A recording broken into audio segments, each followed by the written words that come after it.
Puji Tuhan, shalom Ibu Bapak semuanya. Bagaimana kabarnya pagi hari ini? Wah, luar biasa ya. Saya percaya Ibu Bapak adalah orang-orang yang luar biasa karena rencana Tuhan adalah rencana yang luar biasa di dalam kehidupan kita. Dan saya percaya juga Ibu Bapak tetap antusias di dalam mengikuti pesan Tuhan karena pesan Tuhan itu sungguh sangat penting sebagai tuntunan di dalam kehidupan kita. Baik Ibu Bapak, pesan Tuhan untuk kita di minggu ini adalah pribadi bernilai tinggi melakukan hal yang bernilai tinggi pula. Pribadi bernilai tinggi melakukan hal yang bernilai tinggi pula. Jadi pesan Tuhan ini disampaikan sebagai sebuah peringatan bagi kita bagaimana kita sebagai orang percaya di dalam kita menilai seberapa bernilainya seseorang atau tidaknya itu ditentukan dari apa yang dia lakukan. Jika kita memakai patokan dari ukuran dunia, yaitu seberapa besar yang mereka punya, seberapa banyak yang mereka miliki, seberapa mahal yang mereka kenakan, kita akan menjadi orang-orang percaya yang akan mudah sekali terkecoh. Karena apa? Karena kita sebagai manusia gitu ya, mudah sekali untuk ngakal-ngakalin. Untuk ngatur-ngatur nih gimana supaya kelihatan lebih mahal, lebih banyak, lebih berharga gitu. Manusia itu punya kemampuan untuk ngatur-ngatur di otak-atik gitu. Nah sedangkan yang Tuhan mau ketika kita sebagai orang percaya, dalam cara kita menilai itu sangat jauh berbeda. Yang Tuhan mau pakai seperti yang sudah disampaikan oleh Bapak Gembala beberapa poin, yaitu bagaimana kita menilai seorang pribadi itu bernilai tinggi atau tidaknya dilihat dari siapa yang memiliki kehidupannya. Poin yang pertama. Siapa yang memiliki hidup kita? Siapa Ibu Bapak? Tuhan Yesus. Tuhan Yesus, dia adalah Bapa penguasa alam semesta ini. Artinya apa? Dengan kita punya Yesus, kita punya segalanya. Amin. Yang kedua, seberapa tinggi kesediaan seseorang membayar atau menebus kita. Kita sudah ditebus oleh darah yang sangat mahal. Jadi nilai diri kita itu sangat mahal karena ditebus oleh darah Yesus di kayu salib. Nah ini yang selanjutnya adalah tindakan yang dilakukan akan menentukan seberapa dia punya nilai tinggi atau tidak. Tindakan yang dilakukan. Yang pastinya itu tindakan yang dilakukan itu harus sesuai dengan yang dikehendaki oleh Tuhan. Ada tindakan-tindakan yang tidak dikehendaki oleh Tuhan, ada tindakan-tindakan yang dikehendaki oleh Tuhan. Semakin seorang percaya itu melakukan tindakan-tindakan yang dikehendaki oleh Tuhan, maka dia akan menjadi pribadi yang memiliki nilai yang tinggi. Semakin dia tidak melakukan apa yang menjadi kehendak Tuhan, maka nilainya itu akan semakin rendah. Contoh Ibu Bapak, kita mau ambil di dalam kisah, di dalam pembangunan tembok yang dilakukan oleh bangsa Israel. Ini sebuah tindakan yang dikatakan itu tindakan yang memiliki nilai yang sangat tinggi di dalamnya. Bahkan merupakan kehendak daripada Tuhan. Ayatnya itu diambil dari Nehemia 4 ayat yang ke-19. Kita sama-sama terlebih dahulu membacanya ya. Berkatalah aku kepada para pemuka dan para penguasa dan kepada orang-orang yang lain. Pekerjaan ini besar dan luas. Dan kita terpencar pada tembok yang satu jauh daripada yang lain. Jadi pekerjaan pembangunan tembok yang udah runtuh itu merupakan pekerjaan yang dikehendaki oleh Tuhan. Merupakan pekerjaan yang besar dan luas. Besar dan luas kita sama-sama udah tahu artinya. Bukan secara literal saja gitu ya. Tetapi di sana di dalamnya tuh terkandung ada muatan yang begitu bernilainya, begitu berbobotnya, begitu agung karena ada kehendak Tuhan di dalamnya. Itu sebabnya ketika tahu bangsa Israel nih mau melakukan pembangunan tembok yang udah runtuh, ini merupakan pekerjaan yang besar. Di dalamnya itu ada kehendak daripada Tuhan. Maka iblis berusaha untuk menggagalkan rencana tersebut. Berusaha untuk pembangunan itu tidak terjadi. Nah, di dalam kehidupan kita, apa saat-saat ini mungkin ada pembangunan yang yang mau dibangun ketika kita tahu ini ada yang runtuh, temboknya udah runtuh. Apakah itu? Apakah mungkin keluarga kita ada yang runtuh? Pernikahan kita. Dikatakan bahwa ketika seseorang mau bangun, pekerjaan ini pekerjaan yang besar dan luas. Bangun pernikahan apakah pekerjaan yang besar dan luas? Iya.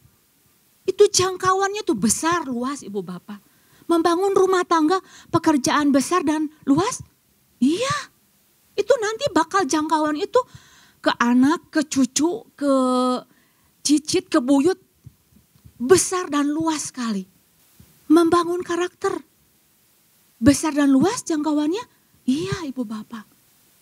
Jadi ketika umat Tuhan mau membangun sebuah pekerjaan yang besar dan luas, iblis itu enggak suka. Dia berusaha untuk menggagalkan rencana tersebut dengan berbagai cara. Dengan olok-olokan lah, dengan menghina-menghina, dengan melemahkan. Kita punya niat mau bangun, enggak tahu tidak semudah itu. Musuh bisa datang menyerang.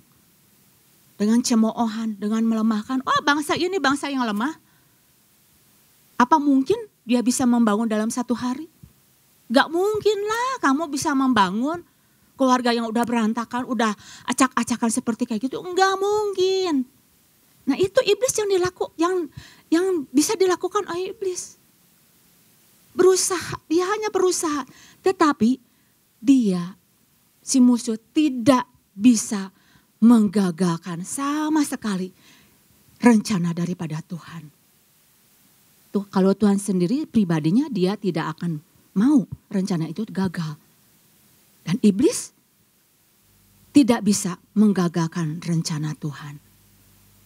Tidak bisa menggagalkan rencana Tuhan. Jadi siapa yang bisa menghentikan pembangunan tembok tersebut Ibu Bapak? Siapa? Diri kita sendiri. Bangsa Israel sendiri bisa menentukan. Dia mau bangun tembok atau mau berhenti. Tidak melakukan pada waktu ancaman itu datang. Pada waktu cemoohan itu datang. Kita bisa memutuskan, udah selesai deh. Aku gak mau melakukan lagi kehendak Tuhan. Bisa Ibu Bapak. Kita punya peran sangat penting untuk menentukan berhasil atau tidaknya dalam kita membangun tembok. Berhasil atau tidaknya membangun tembok itu sangat ditentukan oleh keputusan kita. Itu sebabnya Ibu Bapak pentingnya kita sebagai orang-orang percaya itu memperhatikan setiap tindakan kita. Nah kemarin kita sama-sama udah belajar supaya tindakan kita itu supaya kita sebagai orang percaya itu melakukan tindakan-tindakan yang bernilai tinggi. Kemarin sudah disampaikan oleh Bapak Gembala, poinnya itu yang pertama adalah tetap lakukan apa yang Tuhan ingin kita lakukan meskipun terlihat bodoh di mata dunia. Yang kemudian yang kedua, tetap bangun mentalitas keprajuritan kita. Yang ketiga, kemarin sudah disampaikan, tetap lakukan dan selesaikan visi sekalipun di tengah-tengah kesulitan. Nah saya mau lanjutkan Ibu Bapak. Bagaimana kita harus menghidupi, bagaimana kita harus memperhatikan setiap tindakan-tindakan kita, yaitu dengan apa? Tetap menangkap kehendak Tuhan. Pada waktu kita mau melakukan tindakan-tindakan yang bernilai tinggi, kita harus tetap menangkap kehendak Tuhan. Ya, kita sama-sama baca ayatnya yang sama yang tadi itu Nehemia 4 ayat yang ke-19. Ya, berkatalah aku kepada para pemuka dan para penguasa dan kepada orang-orang yang lain, pekerjaan ini besar dan luas. Dan kita terpencar pada tembok yang satu daripada yang lainnya. Pentingnya Ibu Bapak, dalam kita mau melakukan tindakan yang bernilai tinggi itu, penting yang namanya kita itu menangkap apa yang menjadi kehendak Tuhan. Tanpa kita menangkap apa yang menjadi kehendak Tuhan, kita enggak bisa melakukan hal yang bernilai tinggi. Enggak bisa. Tetapi yang luar biasanya itu Nehemia, sekalipun gitu ya, keadaannya itu memang temboknya udah hancur gitu ya. Sudah tidak memungkinkan karena bangsa Israel udah lemah, udah kekuatan itu udah merosot. Tetapi yang Nehemia luar biasanya itu dia bisa tetap menangkap kehendak Tuhan. Sehingga dia melakukan tindakan yang luar biasa bernilai tinggi. Karena apa Ibu Bapak? Dia bisa menangkap kehendak Tuhan karena dia punya jalinan di dalam doanya.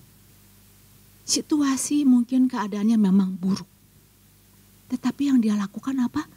Dia datang siang dan malam. Di dalam Nehemia 1 ayat ke-4 dan yang ke-6 ya dikatakan bahwa ya Nehemia datang berdoa mencari Tuhan. Nehemia 1 ayat 4. Ketika ku dengar berita ini, duduklah aku menangis dan berkabung selama beberapa hari. Aku berpuasa dan berdoa ke hadirat Allah semesta langit. Ayat yang ke-6 dikatakan apa? Berilah telingamu dan bukalah matamu dan dengarlah doa hambamu yang sekarang kupanjatkan ke hadiratmu siang dan malam. Nah ini yang Ibu Bapak Nehemia lakukan sehingga dia dapat menangkap apa yang menjadi kehendak Tuhan. Karena apa? Dia datang menjalin sebuah kehidupan doa yang begitu kuat. Siang dan malam. Artinya bukan sesekali. Sehingga apa? Efeknya itu berdampak. Terasa sekali. Kalau orang percaya hanya datang kepada Tuhan, hanya berdoa. Hari ini berdoa, kemudian 3 hari enggak jalin hubungan, enggak kerasa efeknya. Dampaknya itu apa? Akan terasa apabila dia dia bangun sebuah kehidupan yang begitu intim. Nah, itu satu hal. Nehemia punya jalinan bangun kehidupan doa yang begitu kuat. Kemudian apa yang Nehemia miliki? Nehemia enggak terpengaruh, enggak menjadi sama gitu dengan pemikiran musuh-musuhnya. Mungkin musuhnya berkata, aduh bangsamu lemah sekali. Aduh bangsamu udah enggak mungkin sekali. Nehemia enggak serupa di dalam cara dia berpikir. Itu sebabnya dia memiliki kemampuan untuk menangkap kehendak Tuhan. Begitupun sama Ibu Bapak, ketika kita mau menangkap kehendak Tuhan ya, kita sama-sama mau belajar untuk tidak menjadi sama, serupa dengan ukuran dari dunia. Roma 12 ayat yang kedua dikatakan apa? Kalau kita ingin menangkap, mengerti kehendak Tuhan. Roma 12 ayat 2 dikatakan apa? Janganlah kamu menjadi serupa dengan dunia ini, tetapi berubahlah oleh pembaharuan budimu, sehingga kamu dapat membedakan manakah kehendak Allah, apa yang baik, yang berkenan kepada Allah dan yang sempurna. Nah di sini kuncinya, ketika kita masih sama di dalam cara berpikir, di dalam cara kita menilai, kita akan kesulitan untuk menangkap kehendak Tuhan. Ini sebuah tantangan Ibu Bapak. Ketika kita tahu bahwa Tuhan pengen kita melakukan tindakan yang bernilai tinggi. Tantangan bagi kita adalah terkadang kita sulit untuk nangkep nih, apa sih maksud Tuhan? Apa sih rencana Tuhan? Apa yang Tuhan inginkan? Sehingga akhirnya pada titik tertentu kita akan terbawa mengikuti apa yang menjadi ukuran dunia. Yang luar biasanya Ibu Bapak, kita bisa belajar Ibu Bapak dari yang namanya Yusuf. Yusuf punya nilai yang bernilai tinggi sekali. Dia punya determinasi yang sangat kuat sekali. Dia begitu matang di dalam kebenaran. Dia begitu matang di dalam pemahaman dan di dalam kebenaran. Jadi pada waktu Yusuf digoda oleh istrinya Potifar, apakah dia melakukan tindakan yang tinggi atau rendah? Tinggi Ibu Bapak. Dia enggak mudah. Karena dia apa? Dia tangkap apa yang menjadi kehendak Tuhan. Dia sangat mengerti. Mau digoda ke, mau dipikat ke, mau diganggu ke, mau dipaksa. Enggak sama sekali dia melakukannya. Bahkan Yusuf berani berkata, kalau bagi orang dunia, wow ini mah sebuah kesempatan atau untuk saya bisa naik jabatan, naik kedudukan. Kapan lagi tidur sama istri seorang pejabat? Saya bisa nih, numpang nih, jadi penguasa. Tetapi bagi Yusuf dikatakan bahwa ini adalah sebuah kejahatan di mata Tuhan. Nah, Kejadian 39 ayat 7 dan 9 dikatakan apa? Coba kita sama-sama lihat ya. Selang beberapa waktu istri tuannya memandang Yusuf dengan berahi, lalu katanya, marilah tidur dengan aku. Tetapi Yusuf menolak dan berkata kepada istri tuannya itu, dengan bantuanku, tuanku itu tidak lagi mengatur apa yang ada di rumah ini. Dan ia telah menyerahkan segala miliknya pada kekuasaanku. Bahkan di rumah ini, ia tidak lebih besar kuasanya daripadaku dan tiada yang tidak diserahkannya kepadaku selain daripada engkau. Sebab engkau istrinya. Bagaimanakah mungkin aku melakukan kejahatan yang besar ini dan berbuat dosa kepada Tuhan? Nah Ibu Bapak, ini sebuah tindakan yang bernilai tinggi sekali.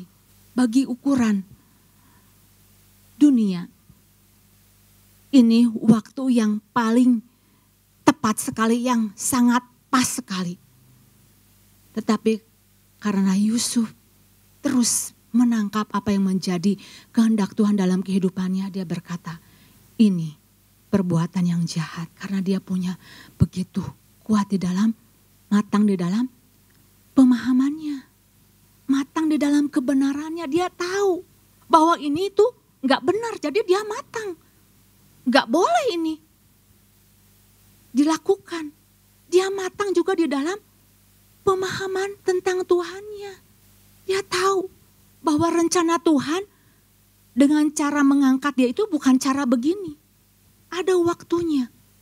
Tuhan punya cara untuk mengangkat untuk Yusuf. Dan dia matang sekali di dalam pengenalan akan Tuhan. Nah Ibu Bapak, kita sama-sama belajar ya.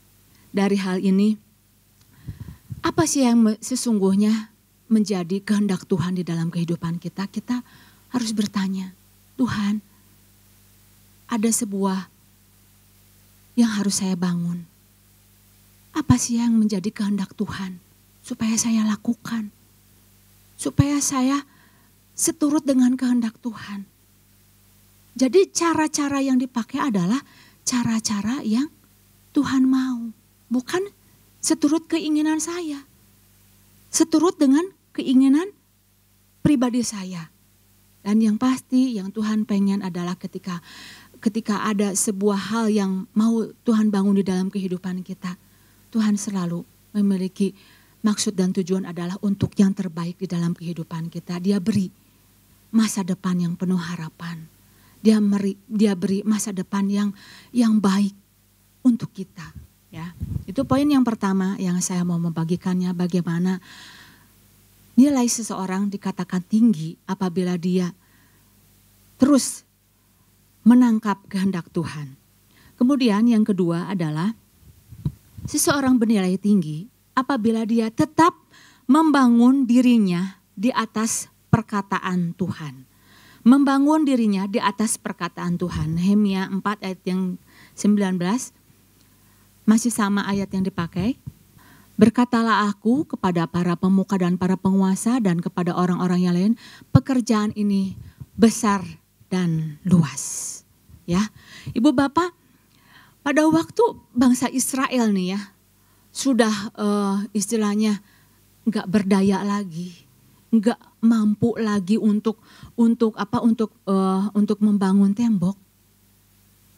Kata-kata Nehemia itu yang menjadi dasar, yang membuat bangsa Israel itu terpacu untuk mau melakukan pembangunan. Karena apa? Karena perkataan ini besar dan luas. Seperti yang udah disampaikan ya oleh Bapak Gembala, bahwa pekerjaan ini besar dan luas. Mungkin dalam situasi dan keadaan kita lagi mau bangun gitu ya. Aduh, kita butuh support. Kita butuh dukungan. Sepertinya udah bangun, ada kelelahan-kelelahan, ada kecapean-kecapean, kita butuh dukungan. Kita bisa berharap dari orang-orang terdekat kita, sahabat kita atau pasangan kita. Nah, bangsa Israel mendapatkan sebuah kekuatan, sebuah semangat, dikatakan bahwa ayo para pemuka, ayo para penguasa, lakukan. Karena pekerjaan ini besar dan luas. Jadi mereka ketika tahu arti dari besar dan luas, bukan maknanya itu secara literal besar karena apa? Karena dilihat dari ukurannya, ya memang karena besar, karena banyak gitu, karena apa? Jangkauan itu luas gitu. Enggak seperti itu aja. Bangsa Israel menangkap ada sebuah seperti apa ya, Tuhan yang berbicara. Begitu kita menyadari, Ibu Bapak ya, bahwa kita bertemu dengan kebenaran yang bisa yang bisa menguatkan kita sebagai perkataan Tuhan, kita akan dibuat bangkit. Kita akan merasa, aduh ini benar sebuah kekuatan bagi saya. Jadi jangan sampai ketika kita baca, kita merindukan Tuhan. Bukan hanya sekedar makna literal aja. Makna yang hanya tulisan aja. Kita minta sama Tuhan, Tuhan saya pengen Tuhan berbicara apa sih? Lewat kata ini, lewat pesan Tuhan ini. Karena sepatah kata saja itu akan membangkitkan kita, itu akan mengubahkan kita. Sepatah kata itu akan memerdekakan kita. Satu patah kata itu akan memulihkan kita. Saya sangat percaya sekali kalau Tuhan sudah berbicara, kalau Tuhan sudah menyatakan lewat firman-Nya, maka mujizat terjadi. Kita dimampukan untuk melakukan hal-hal yang bernilai tinggi. Ibu Bapak yang dikasih oleh Tuhan, kita butuh ya perkataan Tuhan yang menghidupkan. Butuh. Saya mau bagi kesaksian tentang bagaimana kita membutuhkan perkataan yang hidup dan berkuasa itu, bukan hanya sekedar tulisan aja. Jadi satu kali beberapa waktu yang lalu gitu ya, saya kan pernah sakit kayak waktu itu, memang udah kaki saya sakit dan saya memang sakit dan dokter menyatakan bahwa saya kena autoimun. Saya udah sakit sekali, semuanya udah di rumah tuh udah dikompres, diperban kayak mumi gitu ya. Itu kan udah muncul seperti benjolan-benjolan di tulang kayak gitu. Saya datang gitu sama Ibu Dipka pada waktu itu, Bu ini saya kondisinya seperti kayak gini, kalau nggak diobatin sangat berbahaya sekali. Nah saya terus Ibu Dipka berdoa dan Ibu Dipka ada satu kata yang gini, yang dikatakan Ibu pasti sembuh. Nah udah gitu ya, Nah sepulang dari itu, badan saya masih tetap sakit. Masih tetap, nggak tahan sekali pada waktu itu. Semua gitu, udah sakit kayak sangat sakit sekali. Obat pun sangat rentang waktunya itu sangat dekat sekali. Kalau saya nggak minum itu, maka sakitnya itu akan muncul lagi. Nah, maka saya datang sama Tuhan, Tuhan, saya butuh firman yang hidup. Saya pengen butuh firman yang hidup. Maka ketika saya baca, saya dengan sebuah kerinduan, saya baca di dalam Lukas 1 ayat yang ke-38, dikatakan bahwa begini, jadilah padaku menurut perkataanmu. Ini kan ceritanya itu tentang Maria yang dinyatakan bahwa dia itu hamil. Kalau dilihat-lihat ini mah udah gak ada hubungannya gitu ya. Gak ada hubungannya, saya terus baca. Sampai ketemu ayat ini, sesungguhnya aku adalah hamba Tuhan. Jadilah padaku menurut perkataanmu. Nah ini, jadilah padaku menurut perkataanmu. Ini sebuah yang menghidupkan saya. Oh, apa yang Ibu Ribka katakan terjadi. Jadi menurut perkataannya. Jadi itu terjadi. Wah, ketika saya bertemu dengan ayat ini ayat begitu menghidupkan saya. Saya enggak larut dengan kondisi saya yang pada waktu itu memang sudah melemah. Tetapi saya datang karena saya mendapatkan sebuah firman yang hidup. Nah ini yang harus kita dapatkan sehingga apa? Ketika situasi keadaan menjepit kita, menekan kita, kita perlu bertemu, berjumpa dengan firman yang hidup yang menguatkan. Ibu bapak yang dikasih oleh Tuhan, firman yang hidup itu berkuasa. Tuhan Yesus, dia pribadi yang luar biasa sekali. Waktu penciptaan bumi, kegelapan ada, menguasai bumi. Apakah yang dikatakan oleh Allah? Allah berfirman. Allah berfirman enggak? Ya, gelap. Aduh. Bumimu udah berantakan, udah enggak memungkinkan. Enggak. Tidak berkata begitu. Tetapi yang Allah katakan apa? Jadilah terang. Maka pada waktu itu kegelapan hilang. Dan terang muncul. Ini luar biasanya ibu bapak.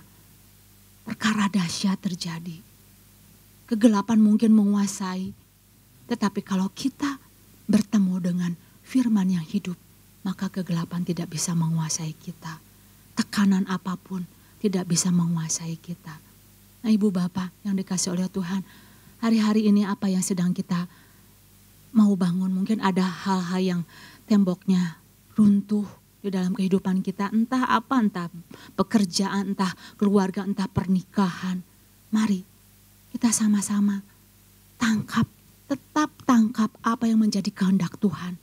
Dan tetap mau kita membangun diri kita di atas perkataan firman Tuhan.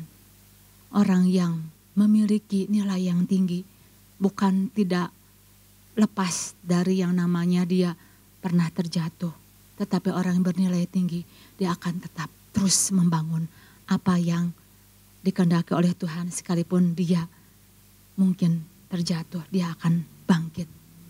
Demikian firman Tuhan, Tuhan Yesus memberkati.